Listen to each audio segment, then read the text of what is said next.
What is up? It is your boy, Anecdotal, and I am back with another Endless Frontier video. And guys, today you're going to go ahead and see a completed run or an attempt of a completed run of ToT. That is right, Tower of Trials. Now, instead of me just spewing out all of these units that you should use or which ones to prioritize, what I'm going to do to better help you understand what ToT units you need is just play through the entire game mode. Now, each one of these are clips of 5 different stages at a time. So I did those 5 stages, waited for 5 tickets to regenerate, and then I went ahead and did another 5, and I just kept trying to win every single time. So here, in this format, you're able to see the units that I use to beat ToT. Now this one was round 95. It would have just ended. I wanted to try to get it out at the exact same day, but it was really hard to go ahead and get my voiceover on this video. So if you do want something like this in the future and maybe trying to get this out on maybe the first or second day that ToT comes out, let me know. Maybe I'll do it without any audio. I'll maybe put some music in the background or something. That way you could at least see the units that I'm using, but I don't know if I'll be able to record me actually saying stuff. Anyways, here you see Skeleton Warrior, extraordinarily important in ToT, and it's never a bad unit to T3. He's going to be useful for Outland Battle if you're doing that. And, whew, with the future update coming, who knows what you're going to need for Outland Battle anymore. But Skeleton Warrior will definitely and always be the superior unit to have on ToT. Now, second, the other unit that you're probably seeing me come out with all the time is his counterpart skeleton friend, the Hammer Skeleton guy. I totally forgot his name. I think his name is Giant Hammer Skeleton Unit Person Thingamajog. Whatever. That guy that you're always seeing that I put in front of him is actually also a really good unit. Now, he doesn't do anywhere near as much damage as the Skeleton Warrior does, but what he does do is he comes back to life. So if there's ever a moment where you need somebody to kind of take damage and then have the Skeleton Warrior do his DPS, the Hammer guy is who you need. Because the Hammer guy, he dies, he comes back to life, and then he's able to go ahead and do damage again. He is just definitely an important person to have on your roster for ToT. Now, another ToT unit that you definitely want to invest in is the Hammer Knight, which is a human. And the reason why humans, and specifically this Hammer Knight, is so important is because he doesn't get blown back or pushed back. As a human, that's what his skill is. Because he's of that tribe, he doesn't get knocked back. And sometimes when you're facing units in ToT, there'll be units that just continuously try to push you back. But because you have that Hammer Knight, he won't get pushed back and he will keep coming at you with that hammer, sort of like some DK Donkey Kong type stuff. So he's definitely somebody that you want to have. Oh, look at this. What's going on here?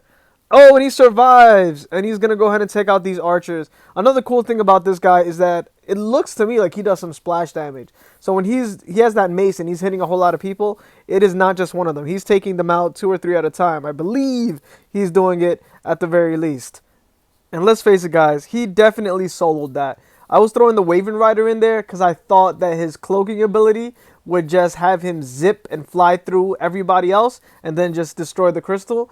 But look at that, man. He soloed that thing. Good job, you giant sack of bones.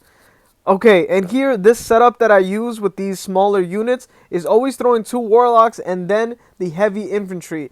Because the Heavy Infantry tanks like nothing ever tanks before. He's probably one of the greatest tanks in the game, and he's like a low-level unit. So that's saying a lot.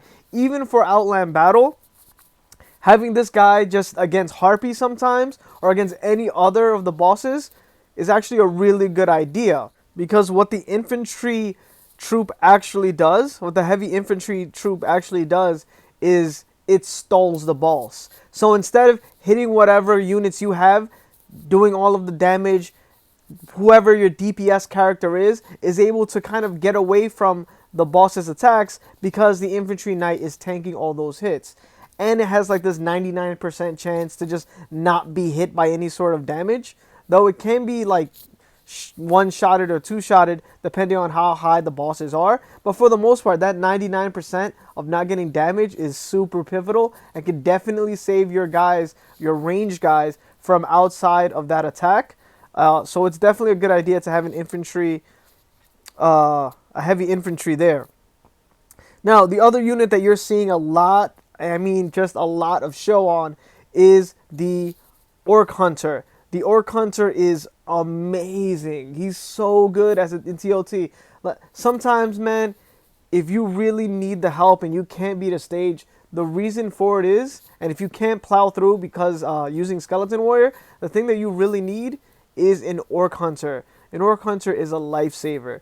What it does is, if it did the kind of move that me and you did while playing ToT, and that is to have really strong ranged troops behind of a tank, and that way your ranged troops are going to do all the damage. What an Orc Hunter does is it circumvents that entire strategy by teleporting to the ranged unit. So if there's a tank up front, what the Orc Hunter will do to all of the ranged units in the back is teleport past the tank and take out the enemy unit that's throwing stuff at you. And let me tell you something, that is priceless. And since he's in the lower end of units, it costs a lot less to T3 an Orc Hunter than it does to T3 a Skeleton Warrior. But like I said, Skeleton Warrior is by far super necessary.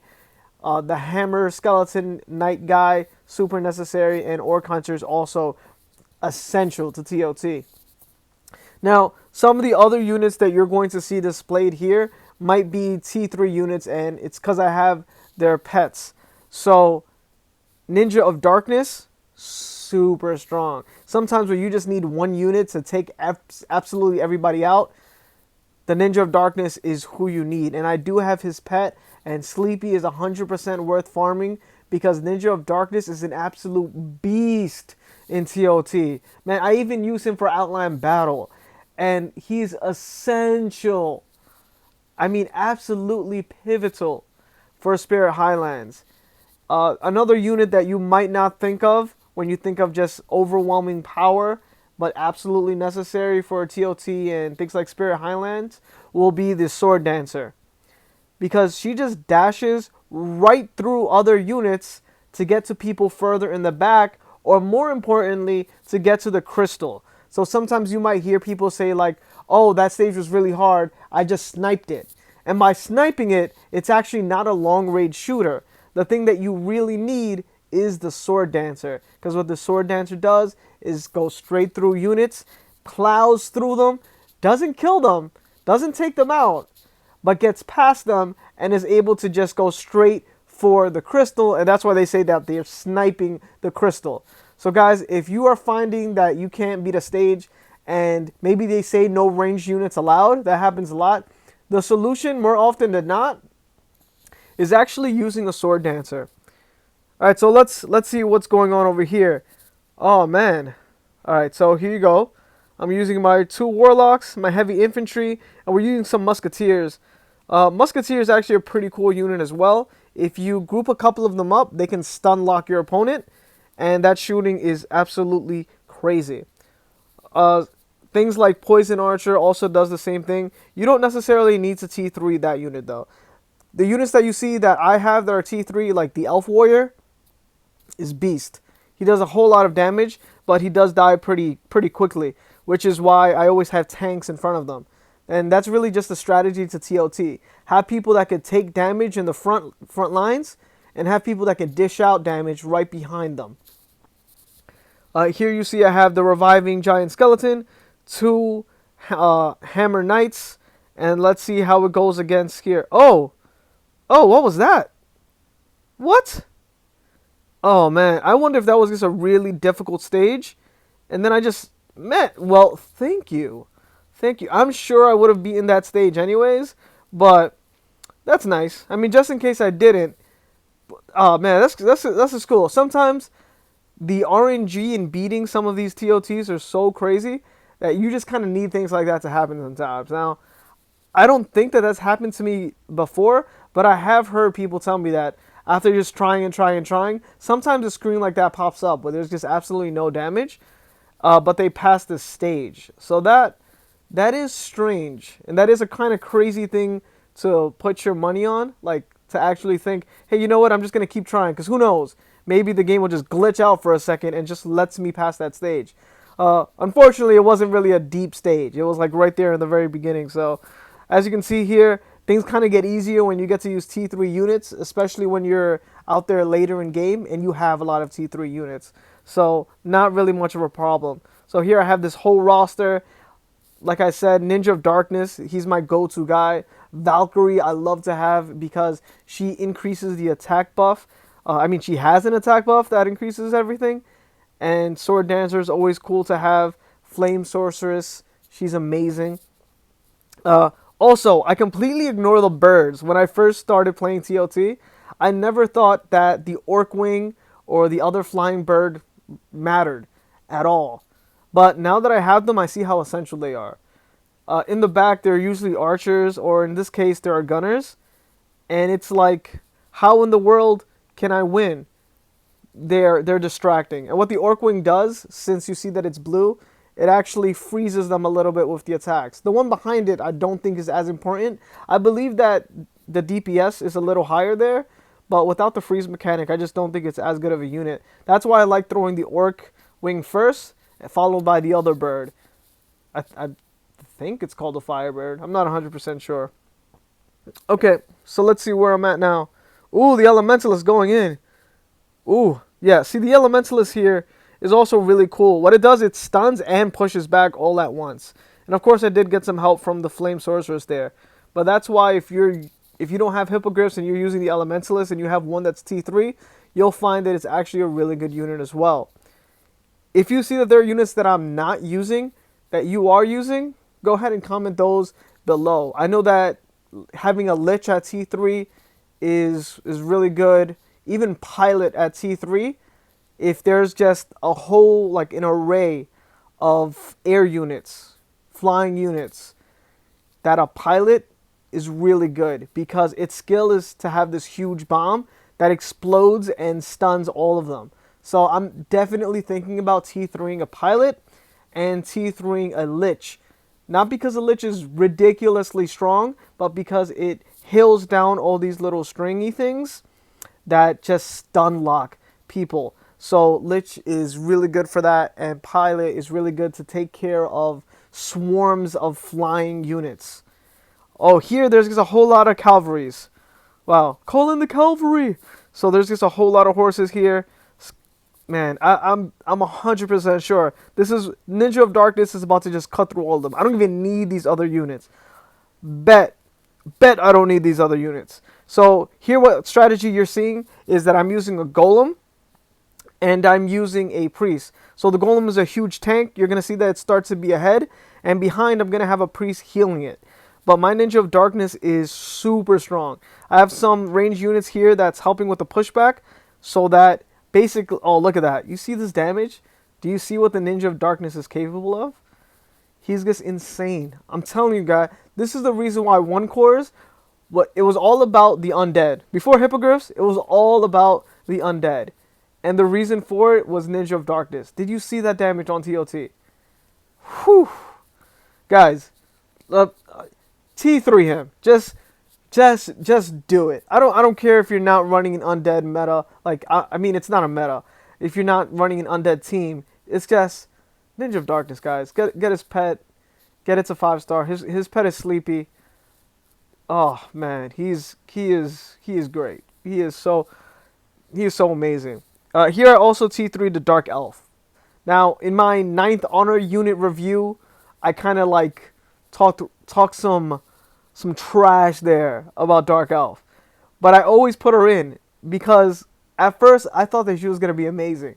She revives 3 times, and every time she comes back she's going to be stronger. I honestly thought that she was going to be game breaking. Not so much. But on ToT, she is pretty useful because she comes back to life 3 times. Every time she comes back to life, the enemy units turn around when she comes back and like kills her.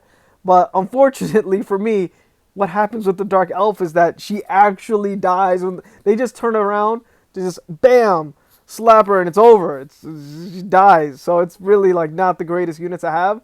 but it's still really cool to have because of the revive and because of the few seconds of looking back. Okay, so let's see what's going on now. What to use? So definitely Dark Elf. We got the Golem, Sword Dancer, Ninja of Darkness, Elementalist. I use the Hippo. Oh, look at this! Talking about the ninth units. Those are all the ninth units. These are all the ninth honor units. The whole team here. We got Incubus. We have Valkyrie. We have Sword Dancer. Wow, we have the Ice Spirit. It's all of them, guys. It's the Innervate people. All right, cool. So how are we supposed to beat the previous units, the ninth honor units? Yeah, this is not looking pretty, guys.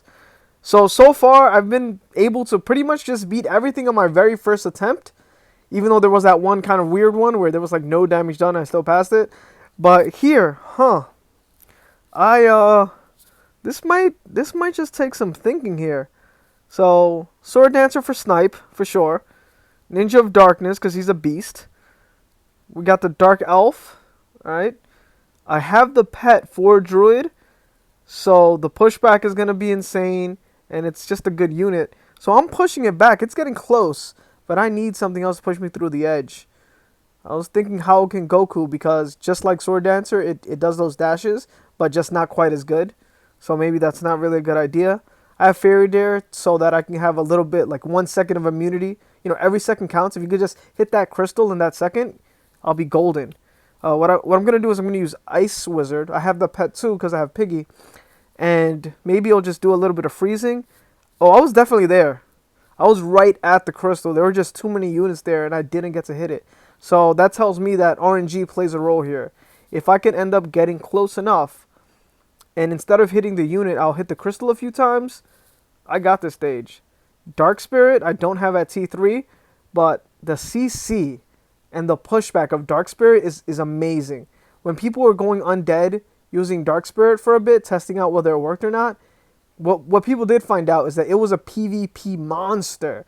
No matter what you had, if you let those Dark Spirits hit you, you'll be sent flying all the way back to your crystal and find yourself catching a big L. Well, guys, this is definitely as far as I'm going to take it. I don't feel like trying more.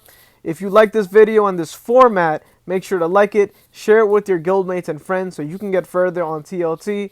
And as always, don't forget to subscribe. My name is Anecdotal, and hopefully I get something good. And 70, not bad, guys. Peace out.